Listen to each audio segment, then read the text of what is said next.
Welcome, welcome, welcome, welcome, welcome, welcome, welcome. Welcome to the live. Welcome, welcome, welcome. Happy Fun Day. Some say Monday. Welcome, welcome, welcome. Welcome to the live. Welcome to the live. Welcome. Welcome. Happy Fun Day Monday, wherever you are. Welcome to the live. Welcome, welcome. Welcome to the live. Welcome to the live. Welcome, welcome, welcome. Welcome. Yes, blessed love from Seattle to you. Welcome, Carl Williams. Welcome, welcome, welcome. Today we're talking about the perfume of blamelessness. The perfume of blamelessness. This is what we're talking about. For empaths who escape narcissistic abuse, how do you begin to embody the perfume of blamelessness? I'm doing well. Thank you. Court cashed out. How are you? So this is what we're talking about today. The perfume of blamelessness. So welcome in. If you're ready to figure out how you become a walking embodiment of karma for these bullies, you're in the right place. We're talking about the perfume of blamelessness for empaths who escape narcissistic abuse. So come on in. We're talking about the perfume of blamelessness. Come on in, and welcome, welcome, welcome. Happy Fun Day to you. Today we're talking about the perfume of blamelessness. The perfume of blamelessness. So come on in, come on in, come on in. Come on in. We're talking about the perfume of blamelessness. Come on in. How escaping narcissistic abuse brings you to the perfume of blamelessness. How escaping narcissistic abuse brings you to the perfume of blamelessness. Come on in, come on in, come on in. Welcome, welcome, welcome. It's going to be a real transmission. So let's begin. There's quite a bit to cover. So let's begin. Let's begin. Today, what I'm talking about is the perfume of blamelessness. In the background, we've got Stone Boy, Silent Samurai, Stone Boy. So we're talking about today the perfume of blamelessness. Kind of how does an empath embody the perfume of blamelessness, particularly after escaping narcissistic abuse? Now, that's what we're going to be talking about today.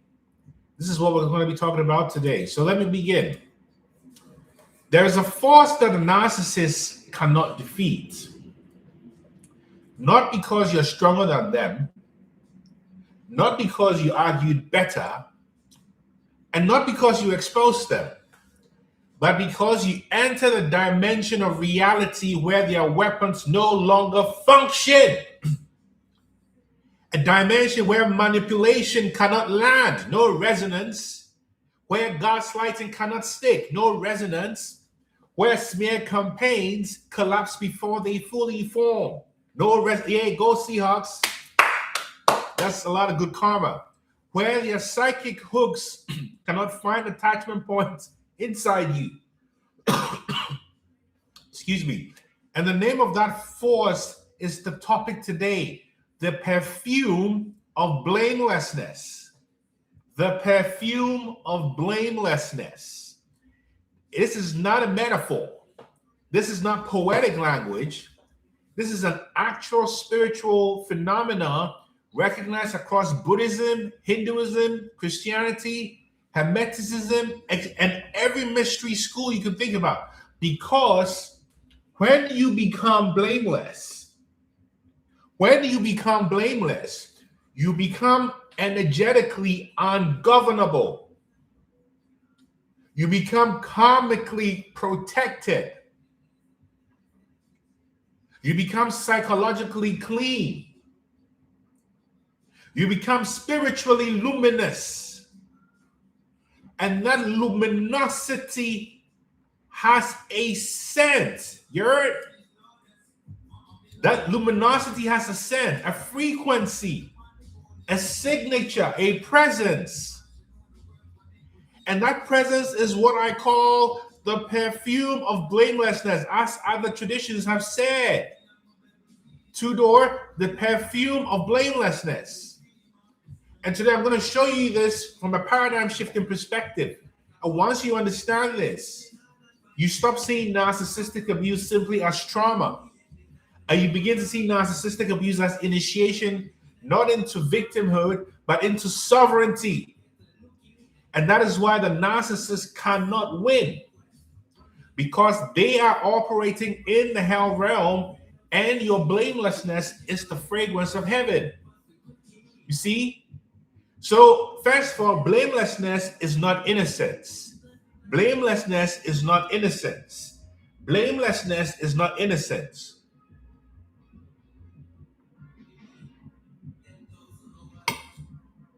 Blamelessness does not mean you and I were perfect.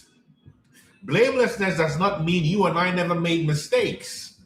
Blamelessness does not mean you and I were naive. Blamelessness is deeper than morality. Blamelessness means your interior was clean. Blamelessness, Diane, means your interior was clean. In Buddhist terms, this is acting from a place of being wholesome, because you did not seek harm. You did not seek domination. You did not seek to destroy. You were not plotting games against anyone. You were not weaponizing your love. And this matters because the universe is not governed by opinions. It is governed by law. And one of those laws is the law of karma. Therefore, karma is not spiritual punishment. Karma is spiritual mechanics, because karma is often misunderstood. Karma is not God punishing you. Karma is not fate. Karma is not superstition. Karma is the law of cause and effect in consciousness. Karma is the law of cause and effect in consciousness. And in the Buddha's words, this is what he calls it, a mental volition. That's karma. That means karma is not simply what you do outwardly. Karma is what you do inwardly. It's your motive. It's your intention. It's your energetic signature. It's your subconscious desire. Even if you were tricked, even if you were manipulated, your karmic footprint remains different from the narcissist. And this difference is what produces the perfume. If I'm talking to you, type transform. I want to know I'm talking to you before I keep going. If I'm talking to you, type transform in the comment section. Somebody let me know I'm talking to you. And if I'm talking to you, type transform in the comment section before I keep going. Are we on the same page? If I'm talking to you, type transform. Paloma script, give thanks. If I'm talking to you, type transform. JD21, Boomer, give thanks. If I'm talking to you, type transform. I want to know I'm talking to you, Two-Door. Who am I talking to? If I'm talking to you, let me know I'm talking to you by typing transform. I want to know I'm talking to you. Yes, Beck Birkenhorst, give thanks.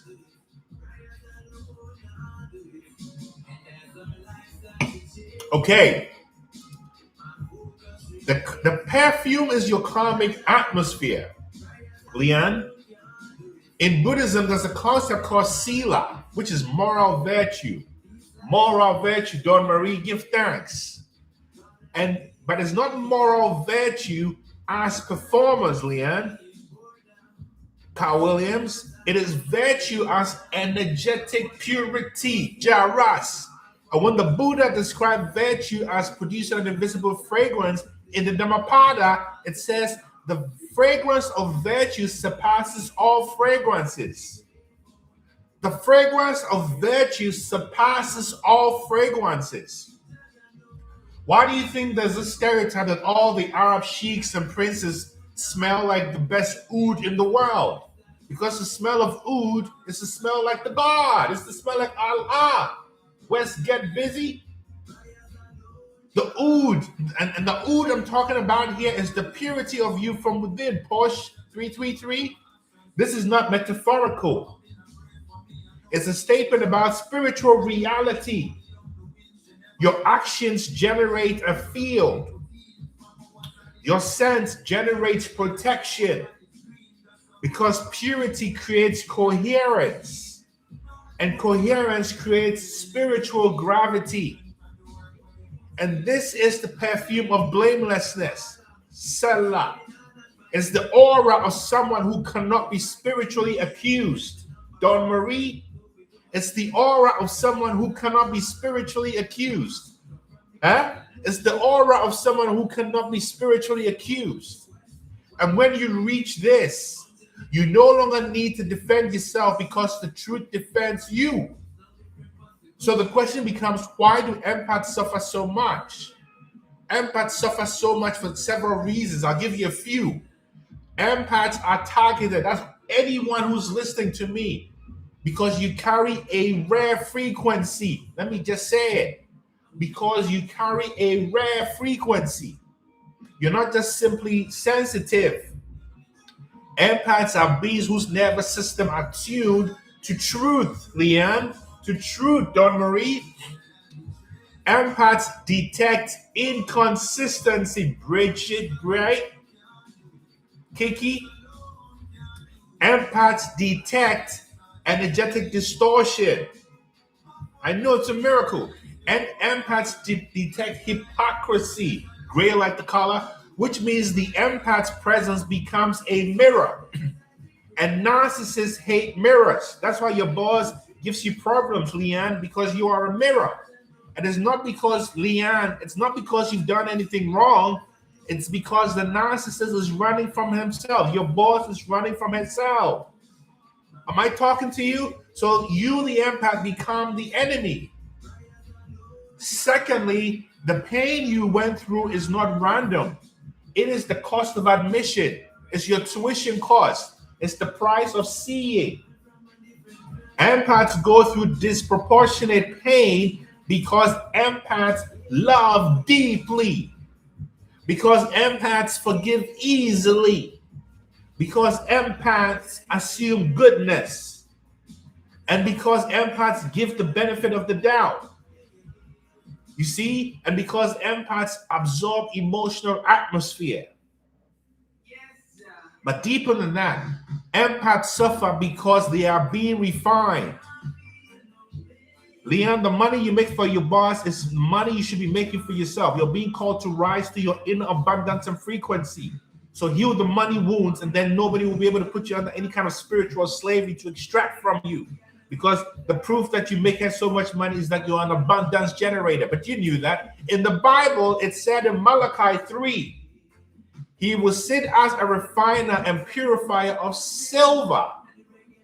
And in the Quran, it says in the Quran 29:2, the Surah 29:2, do people think they'll be left to say, we believe, and they will not be tested? The test is not punishment. The test is your refinement. The pain you went through is your sharpening, it's your alchemy. It broke your illusions, the test. It burned away your naive attachments. And it forced you into spiritual adulthood. Also, narcissistic abuse creates the conditions for becoming a spiritual warrior. And a spiritual warrior is not someone who fights people.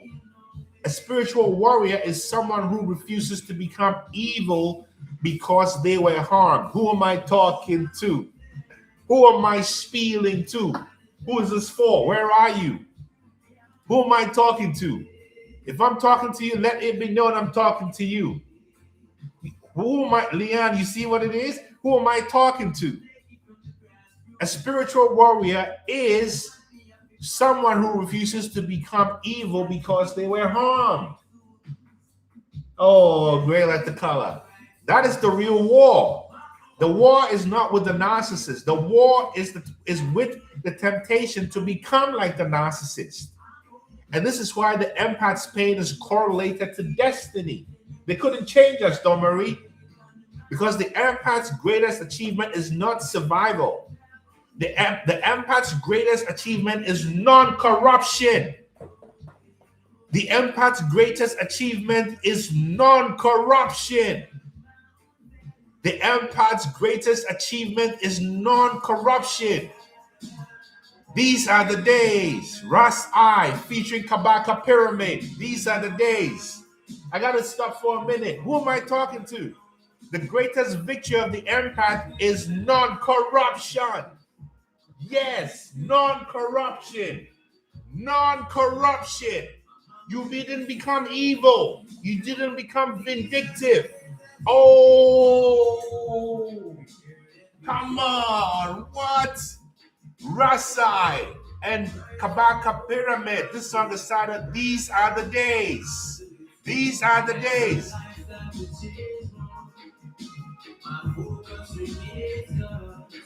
Woo!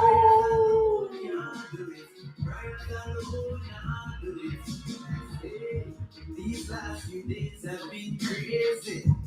Gone are the days of being lazy. Jano, non-corruption. Non-corruption. Non-corruption. Non-corruption. The greatest achievement of the empath through abuse is to become non-corrupted. These are the days. Judgment times. You buy a ticket to the circus, you get a clown. You understand?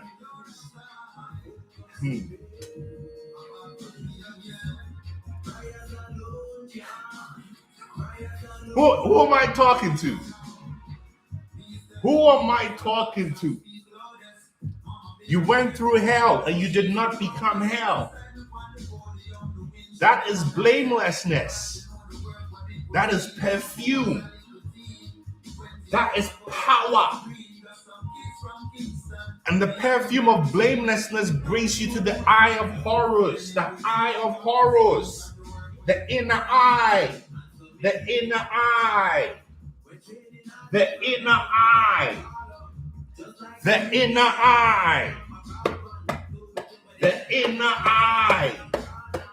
The eye of horrors in Kemetic tradition represents spiritual protection, wholeness, restored consciousness, divine perception, the Dharma eye, the capacity to see through deception.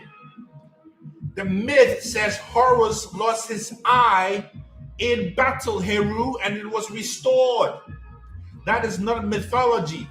It is psychological and spiritual truth. The empath loses their inner eye through gaslighting. The empath loses trust in their own perception. Then through suffering, the eye is restored. The eye is restored. And when it's restored, you become dangerous because you can see. And when you can see, you cannot be manipulated.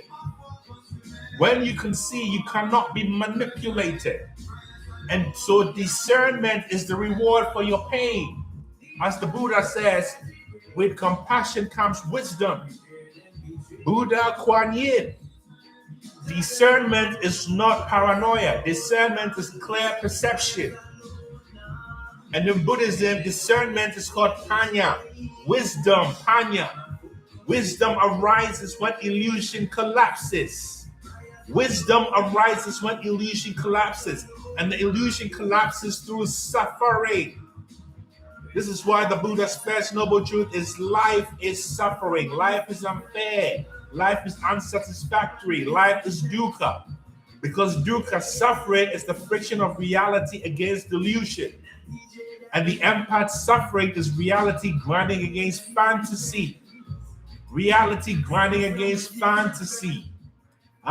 Reality grinding against fantasy. And once the fantasy dies, wisdom is born. Then your eye opens when you choose to do no harm. Discernment is not just intelligence. Discernment is moral clarity. Your eye does not open fully until you stop wanting revenge. Because revenge contaminates your karmic field. Revenge anchors you to the narcissist. Revenge is energetic bondage. Blamelessness is energetic freedom. Turn your soul. You see, so what does blamelessness do to the narcissist? What does blamelessness do to the narcissist? Blamelessness creates a mirror that the narcissist cannot break, because the narcissist survives through projection, accusation, blame shifting, narrative control. But blamelessness is the one thing that collapses their strategy. Because when you're blameless, they cannot convincingly project evil onto you. They can try, but it won't stick, and they know it. Who am I talking to? Who am I talking to? Who am I talking to?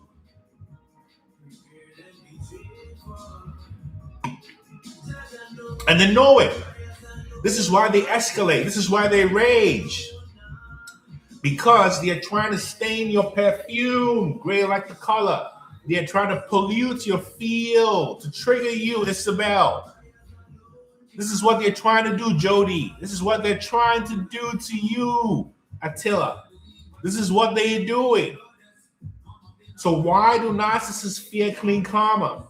The narcissist is not afraid of your intelligence. Exactly, Don Marie, you got it. The narcissist is afraid of your moral coherence, because moral coherence produces energetic authority. This is why in many spiritual traditions, the holy person is dangerous to demons. In Christianity, in James 4:7, it says, resist the devil and he will flee from you. Resist the devil and he will flee from you. But what is resistance? Resistance is not fighting. It's not screaming. It's not debating. Resistance is purity. The devil cannot possess what is clean. The narcissist cannot hook what is blameless. Exactly, Don Marie. Oh, you cracked the big code there, Don Marie. One love, Don Marie. You just opened a big window, Don Marie. Big up yourself. Stay right there. Stay right there. And if you want to ask a question when it's time to, you can come on audio. So the narcissist experiences your blamelessness as judgment. Even if you say nothing, the narcissist experiences your blamelessness as judgment. Even if you do nothing. Oh, all right, CC, Susie Homemaker, that's all good. I do my thing over here. I'm trying. I'm trying to channel. Who am I trying to channel? I used to be a big fan of the Reverend Calvin Butts, a Abyssinian in New York. I just love his cadence. But even if you're silent, your presence becomes a condemnation. As the brother minister would say, because your existence proves something, that a human can be powerful without cruel, that a human can be respected without manipulation, that a human can be radiant without stealing. And this revelation destroys the narcissist's internal window. And Leanne, she is. That's why she gaslights you to think she's in control. She knows. So the narcissist must destroy you, Paloma Script, or escape you. The smear campaign doesn't work when you're blameless. When the narcissist escalates and you stop reacting, they fall. This is what it is. You see? And you have to understand that the greatest lie after narcissistic abuse is that you must build walls to protect your heart. No, walls are not the solution. Purity is the solution. Because when your intention is clean, your nervous system relaxes. And when your nervous system relaxes, you become present. And when you become present, you become unhookable. That's the deepest form of protection. Not shielding, not paranoia, but inner cleanliness. Inner cleanliness. Blessed. You see? And even when we go bigger, you know that narcissism also happens at a collective level. Because the collective is addicted to illusions.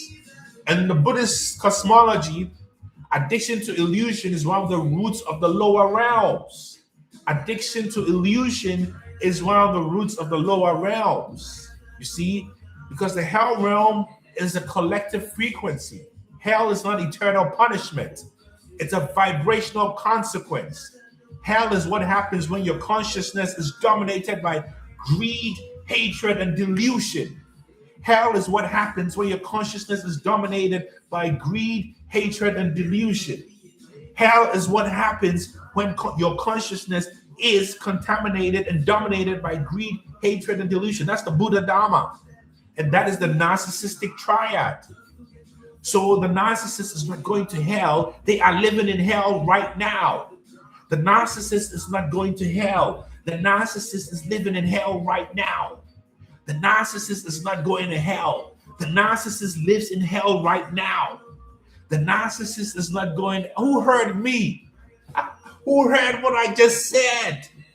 You're worried about revenge. The narcissist is already in hell. Can't you see? What are you talking about, Pipo? Wagwan? What are you saying? You already knew that, didn't ya? Sharpo. Yeah? What? They're already in hell. And you should know this at the planetary level. Empaths are not simply trauma survivors. Empaths are karmic correctives. LB Flow. Empaths expose family narcissism, corporate narcissism, narcissism, spiritual narcissism, all of it. And this is why many empaths are targeted.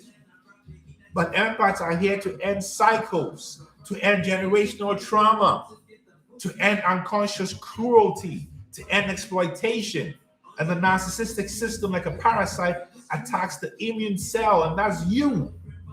So what we are seeing everywhere is the collapse of narcissistic vibrations. We are seeing exposure at every level, in your families, etc. Because the planet itself is entering a frequency of reckoning. The planet is entering a frequency of reckoning. I can't hold back. I just have to tell you. The planet is entering a frequency of reckoning. Reckoning. Who am I talking to? You see, you lived in hell when everybody was in heaven. Now everybody's going to hell. You are coming to heaven. Reckoning times. Dread times. Babylon times. You see? But I and I is heading to Mount Zion, my nirvana. Where are you? Who's going to Mount Zion? Who is going back? Who is returning to Mount Zion? Where are you? Where are you? Who am I talking to? The new earth. Where are you? Demeter Joe? What is it? Who's going to heaven? Heaven is a frequency in your nervous system. Who am I talking to? Who am I talking to? They're already paid. Let's get busy. Yes, I Diane. Big up the sister Empress, the divine Empress, the high priestess. Yeah. Zion vibes. Where are you? Don't forget the ship in the Matrix called Zion. Remember that? Zion, I'm talking to you. So what does this mean for empaths who embody the perfume? As I come into conclusion, your heart will become protected without armor. You will become a spiritual authority. You will become beautiful in a way that cannot be copied. Your abundance is coming to you. Your purpose is opening. Take inspired action. Check your frequency every day. You understand? Jessica. So this is the message. Dr. Nana Gyesie, big up yourselves. You understand? These are the days we prayed for. These are the days we prayed for. Rasai. These are the days we prayed for. Rasai, featuring Kabaka Pyramid. Yeah. These are the days we prayed for. You understand? Big up Seattle Seahawks. You understand? Yeah. Who am I talking to? Blessed love. These are the days we prayed for. These are the days we prayed for. You understand? Woo! Leon, I only dance when it's the divine calling. You understand? But right now I'm bopping with my seat. You get me? These are the days we prayed for. We prepared and we prayed for. Remember, you prepared for these days. You suffered for these days. Yes, family. Hey! You understand? Come back to Pyramid, right side. Blessings. Thank you so much. We pray for these days. Jessica, your good days are coming. And if I can be of help to you, innermileage.com. Innermileage.com. You want to know the truth? Book a free session with me at innermileage.com. Book a free session, Jessica, innermileage.com, and let's talk. Yeah? I'll tell you the truth. Whether we are fit or not doesn't matter. I'll give you the information as it comes. I'm a mirror. So the mirror only reveals what's there, right? Including the shadows. So blessed love, people. These are the days we prayed for. These are the days we prayed for. Thank you so much. Thank you so much. Innermileage.com. It's coming soon. Even my music coming soon. You understand? More soon. Give thanks. Give thanks. One love. There's nothing. Yeah, Christine, I'm looking forward. You understand? Oh, we give each other hope. We give each other hope. Just keep pushing, yeah? One love. Remember, there's nothing outside. Everything is inside. These are the days we prayed for. Yeah. Blessed. Thank you so much, yeah? Peace and light. Peace and light. Your brother, Dr. Nana Gyesie, signing off. Inner Mileage. If you want a direct consultation, book a free session at innermileage.com. Gratitude to you. Remember, your perfume of blamelessness. Yeah? That's the oud in you. You get me? So that's what it is. You give thanks to the Almighty for restorations, Tamita Joe. I'm with you. One love, one love, one love, one love, one love. Good things only, yes? Good things. We're there. We are the survivors, yeah? We'll become thrivers. One love. One love. Yeah. Ras Aya. You understand?